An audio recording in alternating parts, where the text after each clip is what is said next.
한번 따라 하시죠. 말씀의 능력으로 살아가라. 한류 열풍으로 인해서 외국인들이 한국에 오면 꼭 먹고 싶어하는 음식들이 있습니다. 그 중에 가장 대표적인 음식이 바로 불고기입니다. 달달한 양념 맛에 외국인 모두가 참 좋아하는 한국 음식입니다. 이것 외에도 비빔밥도 있고요, 그리고 양념치킨도 꽤 많은 외국인들이 찾는다고 합니다. 자, 그런데요, 외국인들이 한국에 와서 적지 않은 충격을 느끼는 한국 음식도 있습니다. 여러분, 과연 어떤 음식일까요?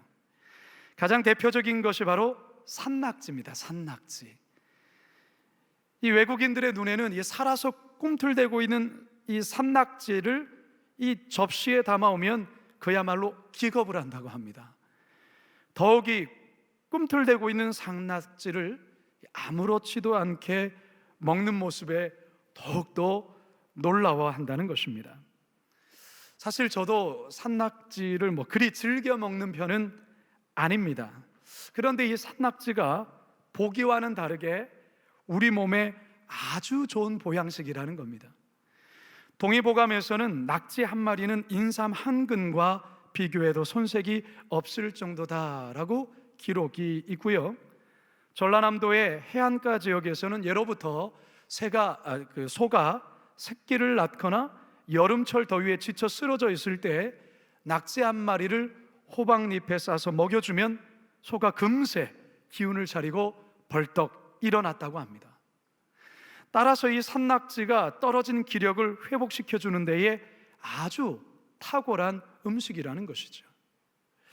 그렇다면 성도 여러분, 지친 몸을 일으켜줄 이 보양식이 낙지라면 지쳐있는 심령을 영적으로 다시금 일으켜 세워줄 영의 보양식, 영의 양식은 과연 무엇일까요? 바라기는 오늘 말씀 통해서 하늘의 지혜를 깨닫고 점점 힘겨워가는 이 코로나 시대 가운데 어떻게 하면 능력 있는 그리스도인으로 살아갈 수 있을지 오늘 본문을 통해 살아계신 하나님의 음성 듣게 되기를 주님의 이름으로 축원합니다.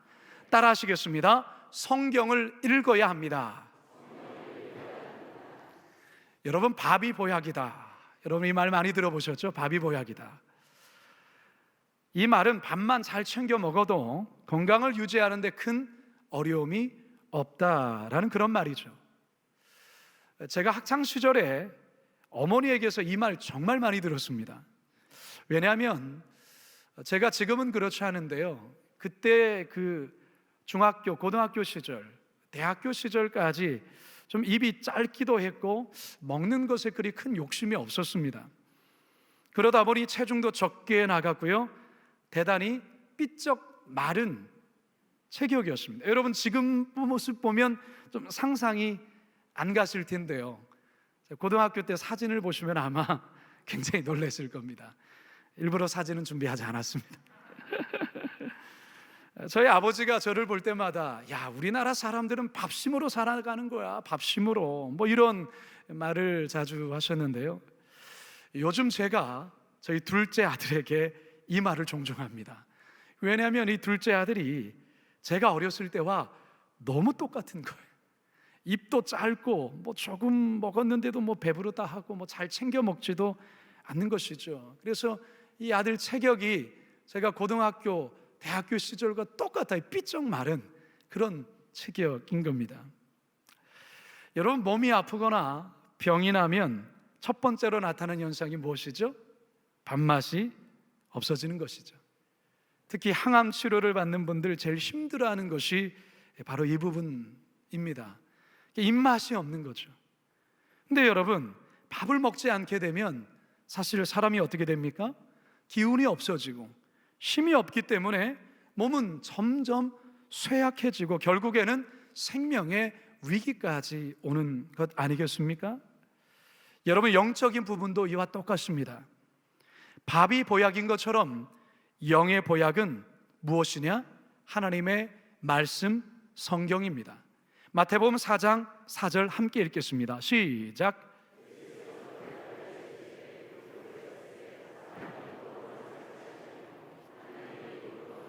모든 말씀으로 살 것이라 하였느니라. 따라서 성도 여러분, 하나님의 말씀인 성경을 먹지 않으면, 여러분 밥을 먹지 않으면 나타나는 현상과 똑같은 현상이 나타납니다. 다시 말해서 영적인 기운이 없어집니다. 그렇기 때문에 조금만 삶이 힘겨워지고 어려워지면 그냥 맥없이 푹푹 쓰러지고 마는 겁니다. 하지만 영의 양식을, 말씀을 꾸준히 섭취하게 되면 하늘로부터 부어지는 그 힘으로 인하여 내적인 속사람이 강건해지기 때문에 어떤 어려움 중에서도 쉽게 무너지지 않습니다. 쉽게 흔들리지 않습니다. 고난을 견디며 버틸 수 있는 힘이 생기는 것입니다. 오늘 본문에도 그와 같은 말씀이 나와 있는데요, 19편, 시편 119편 50절입니다. 시작. 이 말씀은 나의 고난 중에 위로라. 주의 말씀이 나를 살리셨기 때문입니다. 이 말씀이 나의 고난 중에 위로가 된다는 것입니다. 왜? 이 말씀이 나를 살리기 때문에 그렇습니다. 여러분, 코로나19로 지금 우리는 힘든 시간을 보내고 있는데요, 이와 같은 때에 우리 모두에게 정말 중요한 것은 하늘의 만나인 성경을 읽는 데 있습니다. 하루 세끼 밥을 매일 챙겨 먹듯이 하루 매일 규칙적으로 성경을 읽어야 합니다. 그런데 이게 생각처럼 그냥 잘 되지 않는다는 것이죠. 그래서 여러분, 도움을 받으셔야 됩니다. 현재 우리나라에서 제일 잘 나가는 요리의 대가를 들라면 백선생, 백주부라고 불리는 백종원 씨일 거예요. 그분이 요리 프로에 나와서 요리를 할 때면 중간중간에 팁 같은 것을 이렇게 알려주고 그분만의 레시피를 꼭 알려줍니다. 신기하게도 이 백주부 이분이 알려주신 그 레시피를 따라만 해도 그 어렵게 여겼던 요리 쉽게 만들 수 있다는 겁니다. 여러분, 성경 읽는 것도 마찬가지입니다. 제가 여러분의 백주부가 되겠습니다. 몇 가지 팁을 알려드릴 테니까 꼭 여러분 기억하시고 그거 따라 하시기 바랍니다. 여러분, 가장 중요한 것은 여러분, 내가 맛있는 요리를 하겠다 그러면 여러분들 재료도 사셔야 되고 그 요리를 만들겠다는 의지가 불타야 되지 않겠습니까? 네, 마찬가지예요. 여러분, 성경을 1년에 한 번은 꼭 읽겠다라는 목표를 세우셔야 돼요. 1년에 한 번은 꼭 읽겠다, 구약과 신약 일독을 하겠다는 목표를 세우셔야 된다는 것입니다. 네, 여러분, 성경이 두껍죠. 네, 두꺼운데요, 여러분, 성경을 매일 하루 3장, 그러니까 평소에는 3장, 주일날에 좀 시간이 넉넉할 때는 5장, 그러니까 월, 화, 수, 목, 금, 토는 하루에 몇 장? 3장. 주일날에는 5장. 이렇게만 읽으면 1년 성경 일독할 수 있습니다. 여러분 얼굴 표정은 아니라는 그런 표정인 것 같은데요, 정말 그렇습니다. 그러니까 1년 성경 일독하는 거 사실 어렵지 않습니다. 근데 문제는 성경이 잘 이해가 되지 않고 읽다 보면 이 재미가 없는 거죠. 그러니까 끝까지 읽지를 못하는 것입니다. 그래서 여러분, 성경을 재미있게 읽을 수 있는 방법이 여러 가지가 있는데 그 중에 하나가 성경을 시간적인 흐름, 다시 말해 역사적인 순으로 성경을 재배치해서 읽는 방법이 있습니다. 저도 우리 성도들에게 이 같은 성경 읽기 방법을 선호하고 또한 그렇게 제가 가르치기도 하는데요, 좀 전에 광고 때 말씀드렸던 것처럼 이번 수요일부터 40일 만에 신약 성경을 통독하는 온라인 바이블 캠프 2월 치어를 시작하는데요, 바로 이 성경 통독이 바로 시간적인 순, 역사적인 순으로 성경을 알려드리는 프로그램입니다. 따라서 여러분 여기에 함께 하십시오. 수요일 밤 8시 교회 홈페이지나 유튜브에 들어오시면 여러분 40일이면 신약 성경 일독할 수 있도록 도와드릴 것입니다. 우리 자녀들이 이제 여름 방학에 들어가죠. 여러분, 우리 자녀들과 함께 목표를 세우십시오. 우리 여름방학 동안 40일 동안 우리 신약 한번 통독하자. 그거 한번 여러분 해보시기 바랍니다. 또 한 가지, 성경을 쉽게 읽을 수 있는 또 한 가지 방법을 알려드리자면, 여러분 드라마 바이블이라는 이 어플을 활용해 보시기 바랍니다. 이미 이것을 알고서 여러분 가정에서나 또 여러분의 핸드폰에 이 어플 다운받아서 시행하고 있는 분들도 더러 있겠지만 아직 모르시는 분들도 있을 것 같았어요. 우리에게 잘 알려진 배우와 성우가 약 100명이 4년간에 걸쳐서 성경 전체를 마치 대하 드라마, 역사 드라마와 같은 그런 효과음을 내면서 음성을 녹음을 했습니다.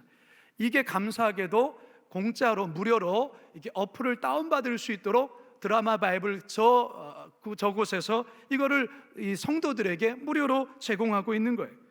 여러분들 그 스마트폰에 드라마 바이블을 치면 어플을 무료로 다운받을 수 있고 컴퓨터에 깔 수 있습니다. 여러분 점심시간, 점심을 드시고 남는 시간을 이 드라마 어플을 다운을 받아서 하루에 3장씩, 그렇게 시간 많이 걸리지 않습니다. 그리고 학교나 직장을 가는 그 도중에 차에서나 또한 여러 가지 버스에서나 이거 여러분 들으시면 얼마든지 1년에 1도 갈 수 있습니다. 따라서 여러분 마음먹기에 달려있지, 여러분 방법은 대단히 많다라는 것 여러분 기억해 주셨으면 좋겠습니다. 여러분 더위에 지칠 수 있는 7월, 8월 말씀을 먹어야 힘을 낼 수 있습니다. 어떻게 먹을 수 있다고요? 이번 주 수요일부터 시작하는 이열치열 동참하시기 바랍니다. 그래서 성경을 매일 하루에 3장, 주일날 5장 규칙적으로 읽으면 여러분들 1년 성경 통독할 수 있고요. 특별히 연초에 우리 성도들에게 이 한 해 동안 가족 성경 통독을 한번 도전해보자. 그래서 저기 사라졌네요, 현수막이. 빛의 자녀들 프로젝트 가운데에 도전, 가족 성경 통독을 여러분께 도전해서 아마 하고 있는 가정도 있고 하다가 잠깐 흐지부지 돼서 놀고 있는 가정도 있을 줄 알기에 다시금 여러분 마음을 일으키셔서 성경을 읽으시기 바랍니다. 밥이 보약이고 밥심으로 산다는 말처럼 영의 양식 성경으로 이번 여름 꼭 코로나로 지칠 수 있는 이 여름 능력 있게 살아갈 수 있기를 주님의 이름으로 축원합니다. 두 번째 한번 따라 하시겠습니다. 성경을 암송해야 합니다. 세계에서 가장 노벨상을 많이 받은 민족이 어느 민족이죠? 대한민국이죠. 그러면 얼마나 좋겠습니까? 어느 민족입니까? 이스라엘, 유태인들입니다. 노벨상을 지금까지 수상받은 그 인원의 15%가 바로 유대인들입니다. 대단한 거죠. 미국 유명 대학교의 교수 중 약 30%가 유태인들입니다. 미국의 경제를 실제적으로 움직이고 있는 그 손들이 다 사실 유태인들이라고 합니다. 미국 전체 인구의 3%밖에 해당되지 않은 아주 소수 인원이지만 이들의 영향력은 실로 대단하지 않을 수 없습니다. 그래서 많은 이들이 이 같은 유태인들의 능력에 대해 큰 관심을 갖고 오래 연구한 결과 유대인들만이 가지고 있는 그 독특한 교육 방식에 주목하게 된 것입니다. 여러 이 유대인들의 교육 방식들이 있지만 그 중에 하나가 뭐냐? 성경을 철저히 암송시키는 데 있습니다. 우리가 가지고 있는 성경 중에 모세오경, 여러분 모세오경이면 어떤 성경입니까? 창세기, 출애굽기, 레위기, 민수기, 신명기, 이거를 모세오경이라고 합니다. 그런데 유대인들은 어렸을 때부터 이 모세오경을 통째로 다 외우게 합니다. 여러분 가운데 혹시 창세기 50장 전체를 외우고 있는 분 한번 손 들어보세요. 태초에 하나님이 천지를 창조하시니라 까지는 아시죠? 그 다음부터는 조금 버벅거리시죠? 창세기를 통째로 암기한다고 하는 우와라고 할 텐데 유대인들은 창세기, 출애굽기, 레위기, 민수기, 신명기를 어릴 때부터 다 외우게 합니다. 근데 여러분, 이 암송을 하게 되어지면 사실은 평소에는 이게 무슨 능력이 있는가 잘 빛을 발하지 않다가 언제 빛을 발하느냐, 어떠한 위기가 닥쳤을 때, 다급한 상황이 닥쳤을 때에 이 암송한 말씀 속에서 지혜를 찾게 되어지고 그 위기를 헤쳐나가는, 장애물을 뛰어넘는 능력이 임한다라는 것입니다. 여러분, 이 같은 모습은 우리 예수님에게서도 찾아볼 수 있어요. 예수님도 유대인이셨기 때문에 어릴 적부터 모세오경을 암송하셨습니다. 이 암송한 말씀의 힘이 마귀에게 시험을 받은 광야 가운데서 진가가 발휘되었어요. 요단강에서 세례를 받으신 예수님이 성령 충만한 가운데 광야로 들어가서 40일간 금식을 하죠. 그 금식 끝 무렵에 마귀가 나타나서 예수님을 시험합니다. 첫 번째 시험이 무엇입니까? 배가 고픈 예수님께 돌을 떡으로 만들어 먹으라, 그 시험을 했어요. 두 번째 시험이 뭡니까? 예수님을 성전 꼭대기에서 세워서 뛰어내려서 너가 하나님의 전능한 아들 되면 만천하에 증명해봐라, 그렇게 시험했어요. 세 번째 시험이 뭡니까? 내가 이 모든 것을 다 갖고 있고 내 모든 영광이 나에게 있는데 내게 엎드려 절하면 이 모든 영광 너에게 주겠다, 이런 시험을 하죠. 자, 이 시험 앞에 예수님 무엇으로 그 모든 시험을 이기시죠? 말씀으로 이기는데요, 그 말씀이 어떤 말씀인 줄 아세요? 신명기 말씀입니다. 신명기의 말씀으로 예수님께서 이 마귀의 그 유혹, 두 번째 시험 때는 이 사단이 자기도 시편의 말씀을 인용해서, 야, 시편 봐라, 시편에 이런 말씀이 있어, 너 떨어지면 천사들이 너를 발에 떨어뜨리지 않도록 막아주신대. 이러니까 예수님 또한도 신명기의 말씀으로 또다시 응수를 합니다. 그러니까 예수님이 어렸을 때 암송했던 모세오경 가운데 이 신명기의 말씀이 그 상황 속에 지혜를 내게 했고 마귀를 이길 수 있는 능력으로 작용했다라는 것입니다. 이게 바로 성경 암송의 위력입니다. 오늘 본문에서도 다윗 역시 그러한 말씀을 우리에게 소개하고 있어요. 시편 119편 51절과 52절입니다. 시작. 교만한 자들이 나를 심히 조롱하였어도 나는 주의 법을 떠나지 아니하였나이다.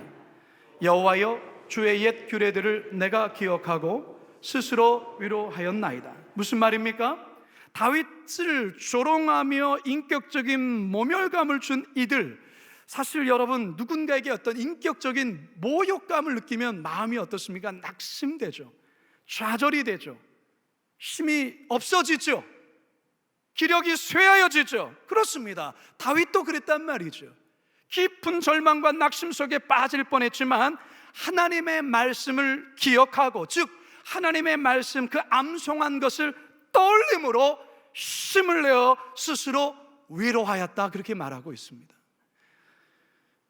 여러분, 우리가 살아가면서 우리의 앞에 순간순간 우리의 가슴을 철렁 내려앉게 하는 상황들이 얼마나 많이 펼쳐지는지 몰라요. 코로나 지금의 상황에서 기업이 이러다가는 크게 어떻게 되지 않을까라는 그런 다급한 상황이나, 이러다 내 건강이 끝나는 건 아닌가라는 상황이라든가, 이러다가 우리 자녀 엉망진창이 되는 건 아닌가라는 그와 같은 다양한 인생의 시련들이 우리 앞에 시시각각 다가올 때, 여러분, 무엇으로 우리가 그 어려움을 이길 수 있느냐라는 것이죠. 바로 말씀의 힘에 있는데, 그것은 다름 아닌 암송한 하나님의 말씀으로 그때그때마다 대처할 수 있다는 겁니다. 저는 모태신앙이라는 거 여러 번 말씀드렸죠.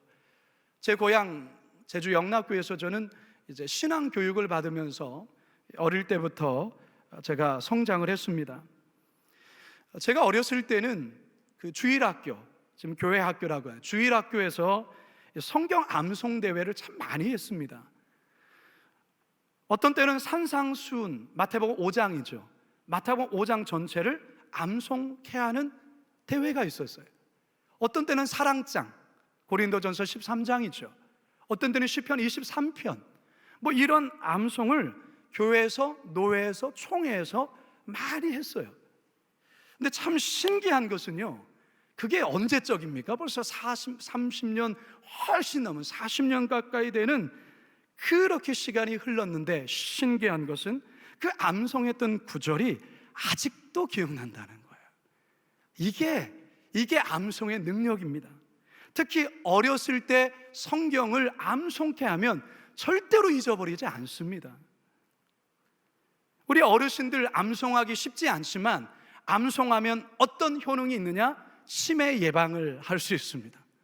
암송을 하면 말이죠. 제가 고등학교 때에 그 기흉이라는 이 질병을 꽤 여러 번 걸렸는데요. 제가 처음에 이 기흉, 이 폐에 물이 찬, 공기가 찬 이 기흉에 걸려서 수술을 해야 된다는 거예요. 수술실에 이렇게 들어가는데 겁이 나는 겁니다. 너무 겁이 나는 거예요. 무서웠어요. 야, 나 이러다가 어떻게 되는 거 아닌가? 그런 두려움으로 이제 침대에 누워서 수술실로 이렇게 가고 있는데 갑자기 제 안에 시편 23편이 떠올랐습니다.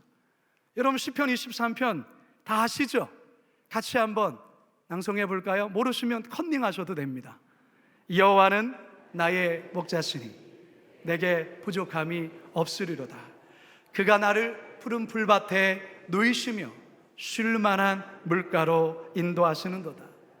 내 영혼을 소생시키시고 자기 이름을 위하여 의의 길로 인도하시는도다. 내가 사망의 음침한 골짜기로 다닐지라도 내가 두려워하지 않을 것은 주께서 나와 함께 하심이라. 주의 지팡이와 막대기가 나를 안위하시나이다. 주께서 내 원수의 목전에서 내게 상을 차려주시고 기름을 내 머리에 부으셨으니 내 잔이 넘치나이다. 내 평생의 선하심과 인자하심이 반드시 나를 따르리니 내가 여호와의 집에 영원히 살리로다. 할렐루야. 이 시편 23편을 눈을 지그시 감고 계속해서 읊조리는데 그 마음에 일어났던 그 긴장과 두려움과 염려가 사라져버리고 마음에 이루 말할 수 없는 평안이, 내가 사망의 음침한 길을 걸을지라도 해를 두려워하지 아니할 것은 주께서 나와 함께 하심이라. 주의 지팡이와 막대기가 나를 안위하시나이다. 이 말씀이 그냥 믿어지는 거예요. 믿어지는 거예요. 그날 수술 아주 두려움 없이 잘 마쳤습니다. 여러분에게 바로 성경 암송의 능력입니다. 우리가 성경을 들고 다닐 수 없는 상황에 있을 수 있잖아요. 그렇다면 그때 여러분 어떻게 그 상황을 이겨나갈 수 있겠습니까? 암송한 말씀을 붙잡고 그 말씀으로 이겨나가는 거예요. 두려워하지 말라, 내가 너와 함께함이라. 놀라지 말라, 나는 너희 하나님이 됨이라. 내가 너를 굳세게 하리라. 참으로 너를 도와주리라. 나의 의로운 오른팔로 너를 붙들리라. 여러분이 하나님의 말씀을 암송할 때에 우리의 환경과 상황 앞에 시시각각 다가오는 그 어려움들을 넉넉히 이겨나갈 수 있다는 것입니다. 여러분은 올해 시작하면서 여러분 주보 한번 꺼내 보십시오. 여러분 주보를 잘 보셔야 돼요. 주보에 뭐가 있습니까? 네, 오늘 처음 발견하신 분 계십니까? 이런 것도 있었나? 여러분 회개하시기 바랍니다. 그럼 생명의 말씀 그 맨 밑에 매주마다 선포되는 그 설교의 가장 핵심되는 요절을 날마다 암송 구절로 여러분께 알려드려요. 여러분 지금까지 1월 첫째 주부터 지금까지 암송하신 분이 있다면 27구절을 암송하셨을 거예요. 1년이 몇 주입니까? 52주죠 52주 가운데 27구절을 암송하셨을 거예요. 제가 손 들어보라고는 하지 않겠습니다. 여러분 지금이라도 여러분 이거 몇 구절 안 되잖아요. 얼굴 표정이 영 우리 마라톤 선교회를 정말 칭찬하지 않을 수 없어요.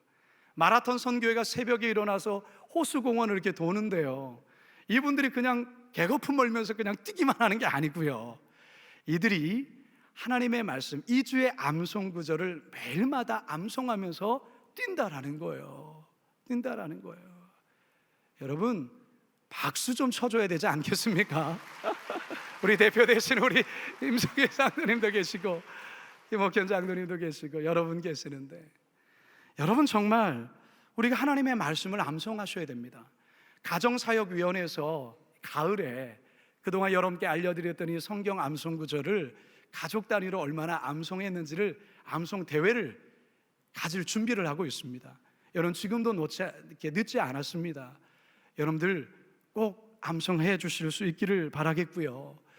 여러분, 지난주에 제가 말씀 전하고 땡큐 바이러스 우리 좀 확진시키자, 코로나 바이러스는 확진시키면 안 되지만 이 땡큐 바이러스를 좀 확진시키자, 그래서 여러분께 도전을 드렸는데 우리 교육자 단톡 카톡방이면 난리가 났어요. 교사들, 지금 교회 학교에 교사들 단톡방이나 목장에서의 목장 이 단톡방들이 막 그냥 땡큐 바이러스를 너무 확산을 시켜줘 가지고 막 난리 났던 한 주간입니다. 여러분, 이번 한 주 미션을 드리도록 하겠습니다. 우리 교회의 목자님들, 또한 교회의 리더 되시는 분들은 내일 월요일이 되시면 이 2주의 암송 구절을 카톡에다가 이렇게 문자를 치셔서 여러분들 목원들에게, 왜냐하면 이제 목장이 방학이 됐거든요. 또 정부의 방침 때문에 우리가 이제는 대면에서 대화하기도 어려워졌어요. 식사는 말하면 큰일 나고요. 식사했다가는 교회에서 대면에서 식사했다가는 300만 원 이하의 벌금도 물어야 되고 이런 어떤 대면할 수가 없는 상황입니다. 그런 상황에서 우리가 할 수 있는 비대면 가운데서 서로를 격려하고 서로를 힘있게 붙들어 줄 수 있는 방법이 뭘까?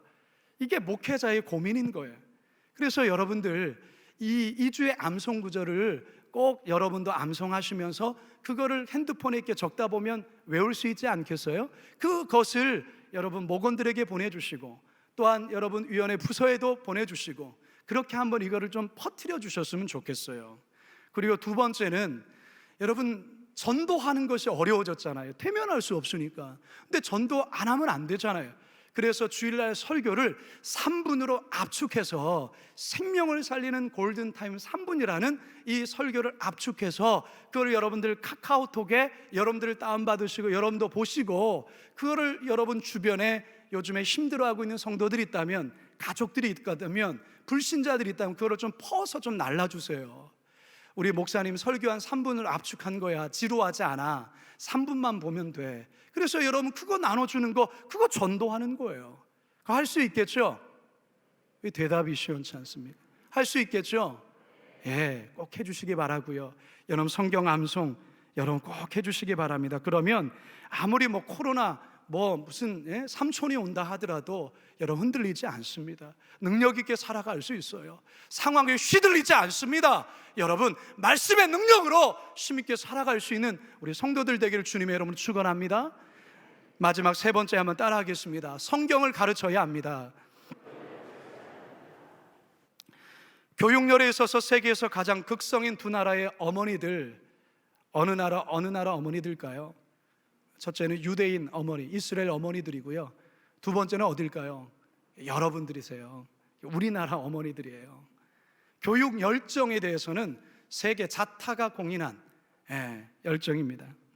자, 그런데요, 유태인들의 어머니들과 한국의 어머니들의 이 교육의 열정과 뜨거움은 그냥 비등비등하지만 이 방법적인 부분은 너무 다른 거예요. 그게 사실은 자녀들을 이렇게 그 유대인의 자녀들의 결과와 우리 한국의 자녀들의 좀 다름의 결정적인 원인이라 할 수 있는 게 있습니다. 첫째는 뭐냐? 한국인 어머니들이 자녀가 학교에 다녀오면 이렇게 묻죠. 오늘 선생님께 뭘 배웠니? 뭘 배웠니? 그런데 유대인 어머니들은 학교에서 돌아온 자녀들을 이렇게 묻는다고 합니다. 오늘 선생님께 뭘 질문했니? 자, 우리 어머니들은 뭘 배웠니? 유대인 어머니들은 뭘 질문했니? 이게요, 굉장한 차이를 만들어냅니다.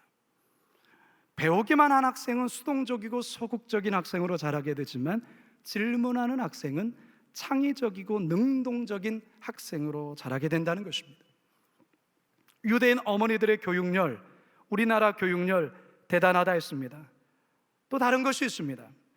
유대인의 교육 중심은 항상 가정입니다. 가정이 중심이에요. 그리고 부모들이 교육의 주체가 됩니다.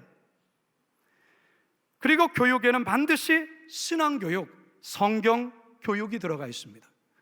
반면에 우리나라 교육 대부분 대학 입시 위주로 학교와 학원의 모든 교육을 위탁하는 현실이죠. 실정이죠.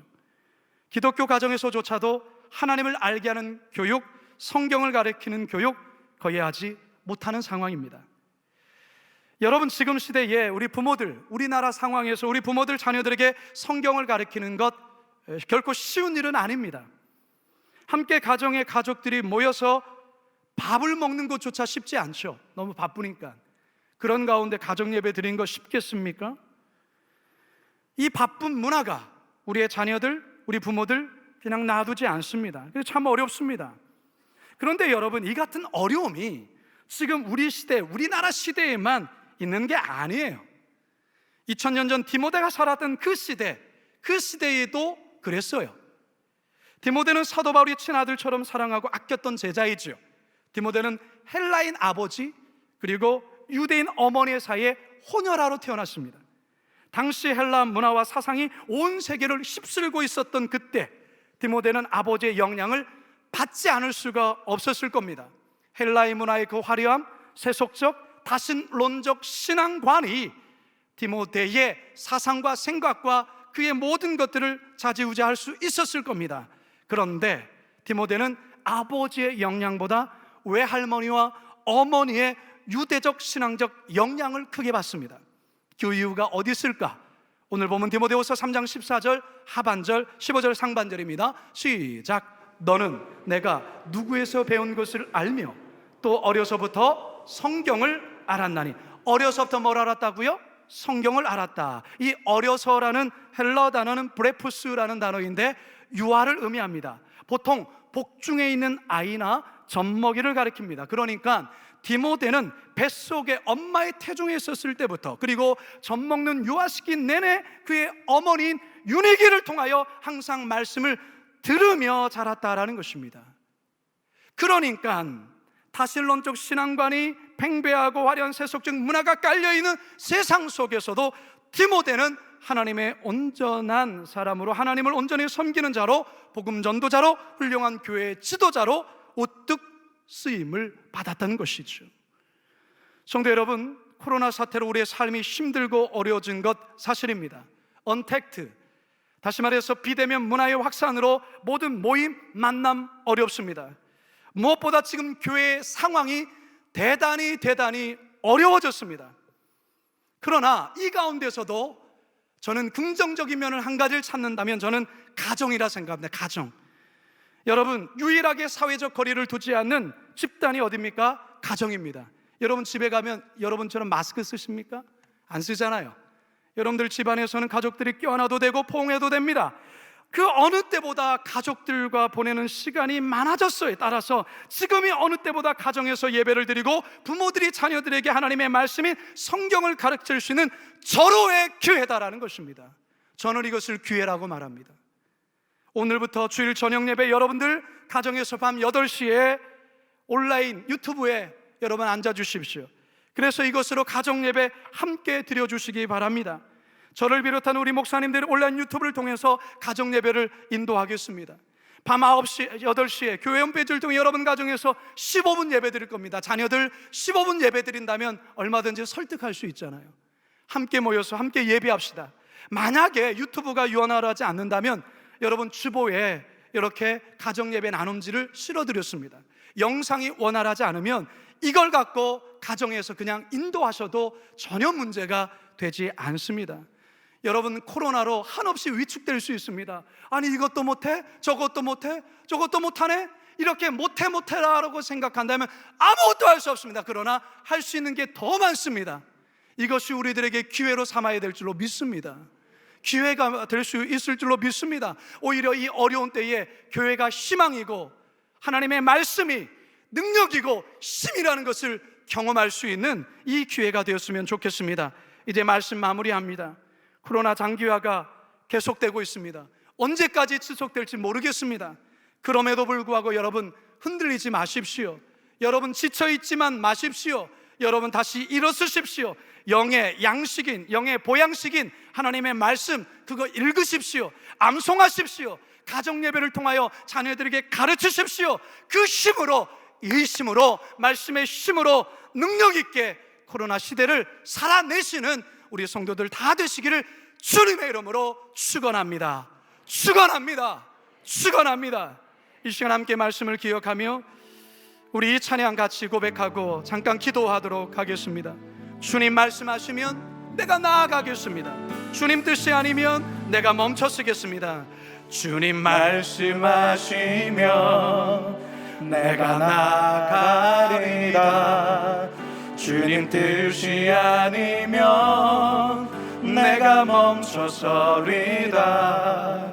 나의 가고 서는 곳 주님 뜻에 있으니 오 주님 나를 이끄소서. 한 번 더 고백할까요? 가슴에 손을 얹고 주님 말씀하시면 내가 나가리라. 주님 뜻이 아니면 내가 멈춰서리다. 나의 가고 서는 것 주님 뜻에 있으니 오 주님 나를 이끄소서. 뜻하신 그곳에 나 있기 원합니다.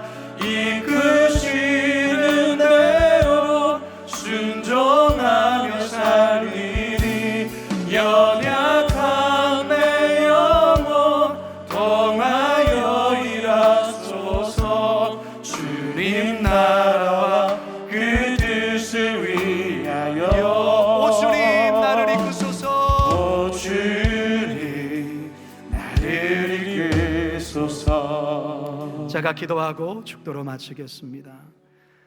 사랑의 하나님, 참 어려운 시대를 우리가 지금 살아갑니다. 교회는 더더욱이나 참 힘겹습니다. 그러나 이것도 못하고 저것도 못하고 부정적이고 또 하나님 마음의 좌절로만 생각한다면 우리는 아예 지쳐서 쓰러질 수밖에 없을 겁니다. 그러나 우리는 그렇게 하지 않을 겁니다. 오히려 이와 같은 때에 주께서 주시는 지혜, 즉 이 말씀 붙들겠습니다. 하나님, 말씀 이제 읽겠습니다. 말씀 이제 암송하겠습니다. 이 말씀 가정에 모여서 함께 예배하며 이 말씀 함께 나누며 우리 자녀들에게 이 말씀을 함께 전파하겠습니다. 그래서 오히려 우리에게 이 코로나19의 상황이 다시금 가정을 더욱더 돈독하고 우리의 신앙을 더욱더 단단하게 묶는, 그래서 하나님의 은혜로 감사했습니다라고 고백할 수 있는 우리 성도들 다 되게 하여 주시옵소서. 이 한 주 동안 이제 들려주신 말씀 암송하고 이 말씀과 동행하다 우리 한 주 승리하는 능력 있는 그리스도인들 되게 하여 주옵소서. 감사하며 예수님의 이름으로 기도드리옵나이다.